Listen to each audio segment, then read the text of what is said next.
শিশুটি তার নানির কাছ থেকে ওই মাদ্রাসায় লেখাপড়া করত।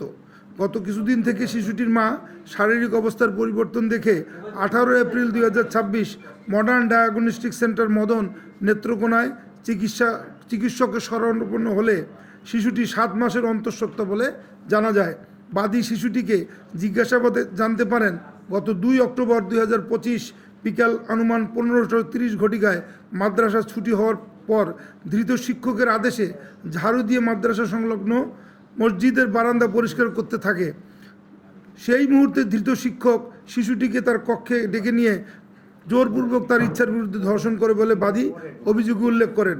এ ঘটনায় ভুক্তভোগীর মা বাদী হয়ে নেত্রকোনা জেলার মদন থানায় মামলা দায়ের করেন, যার মামলা নম্বর 17 তারিখ 23 এপ্রিল 2024 নারী ও শিশু নির্যাতন দমন আইন 2000 সংশোধনী 2002 9-1 তৎসহ 506 পেনাল কোড।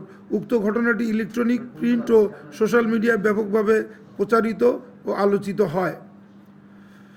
ঘটনার পর থেকেই অভিযুক্ত শিক্ষককে গ্রেপ্তার করতে আমরা র্যাব 14 ছায়া তদন্ত শুরু করে এবং গ্রেপ্তার আতঙ্ক এড়াতে এবং গ্রেপ্তার এড়াতে এই অভিযুক্ত শিক্ষক এলাকা ছেড়ে আত্মগোপনে চলে যায়। এরই ধারাবাহিকতায় গোপন সংবাদের ভিত্তিতে সদর কোম্পানির র্যাব 14 ময়মনসিংহের একটি চৌকস আভিযানিক দল অদ্য 6 মে 2026 খ্রিস্টাব্দ ভোর আনুমানিক 4:15 ঘটিকায় ময়মনসিংহ জেলার গৌরীপুর থানার সোনামপুর এলাকা থেকে অভিযুক্ত আমানুল্লাহ মাহমুদ আরাফি ওরফে সাগরকে গ্রেপ্তার করতে সক্ষম হয়। পরবর্তী আইনানুগ ব্যবস্থা প্রক্রিয়াধীন রয়েছে। ধন্যবাদ। জিজ্ঞাসা